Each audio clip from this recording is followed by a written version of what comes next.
I spent 15 years mastering necromancy. I raised an army of the dead, perfect soldiers, absolute control. But they refuse to listen. The dead don't fear me. They don't obey me. They obey her. The woman I killed. And now, she's the only thing standing between me and losing everything.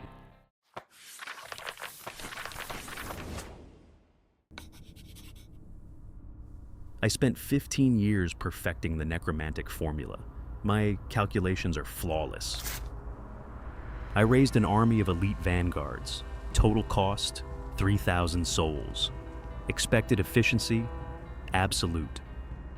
I am your lord. Advance, I commanded. The skeletons just leaned on their swords and stared at the clouds. We didn't vote for you, one rattled.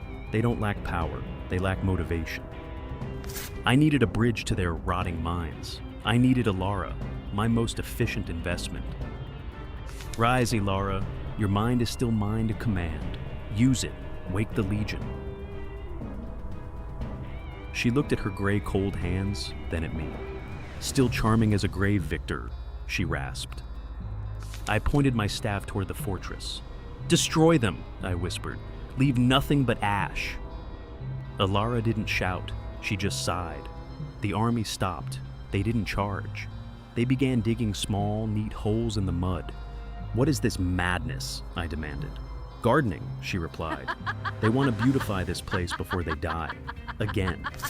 I tried to force my will upon them. My magic flared, but the dead just rattled their ribs, laughing at me.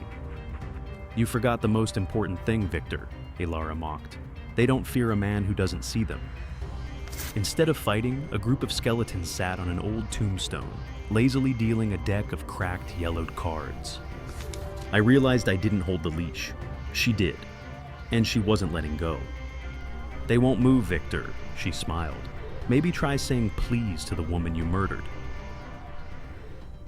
Years ago, I wasn't the master. I was just a student, drowning in books while she danced with the shadows. Ilara didn't study formulas. She felt the pulse of the dead. It was effortless. It was insulting. I watched her, calculating how to use her light to feed my darkness. I didn't love her talent. I coveted it. She looked at me with eyes full of hope. We'll be the greatest, Victor, she whispered. I just nodded, counting the cost. To her, we were a team. To me, she was the perfect catalyst for a power I couldn't reach alone. My ego demanded more than power. I wanted the dead to bow. I attempted a ritual that even the void feared. Ilara watched me with terror, but she loved the man she thought I was. When the magic turned on me, she didn't run. She stepped between me and the blast.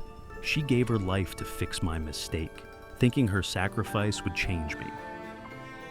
I watched her fade. In her last moment, she searched for a single tear in my eyes, but she only saw me checking the time. She died thinking she saved a man. I lived knowing I had just secured my most valuable tool. My legion stood still, a forest of bone and rusted steel. They weren't waiting for a signal. They were waiting for her permission. Command them, Ilara, I hissed. She just tilted her head. I don't like your tone, Victor. It lacks warmth. She ordered the dead to ignore me. I was a ghost to my own army, a king without a single subject. See that skeleton with the broken jaw? She mocked. Go ask him about his family, or no one moves. I had to kneel in the mud. I had to whisper please to a pile of old ribs, while she laughed from her throne of skulls. Now, tell the vanguard they look intimidating, she commanded. I felt my pride rotting faster than her skin.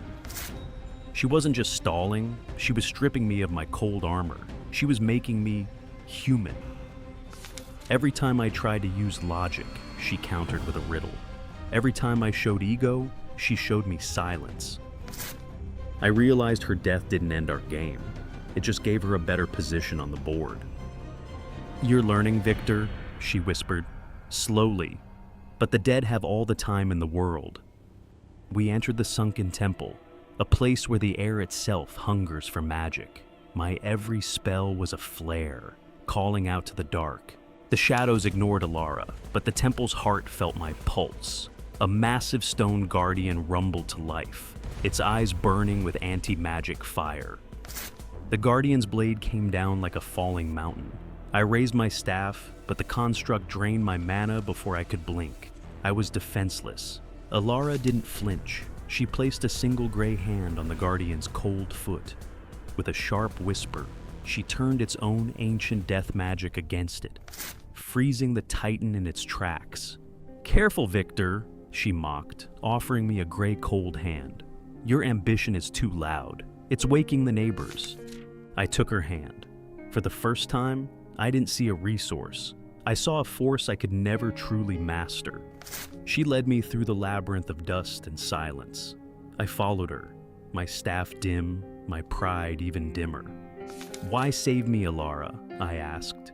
"Because without me, you'd be dead long ago," she whispered, her yellow eyes flickering with a faint old warmth. I felt a strange pulse in my chest. Not a formula, not a plan, a feeling. It was more terrifying than any ghost. We reached the inner sanctum. The artifact was there, a crystal heart, pulsing with a light that promised everything, at a price.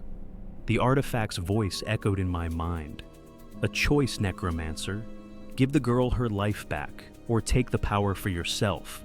One light must die, so the other may burn." I looked at Alara. For a second, I saw her alive, her vibrant hair glowing in the sun.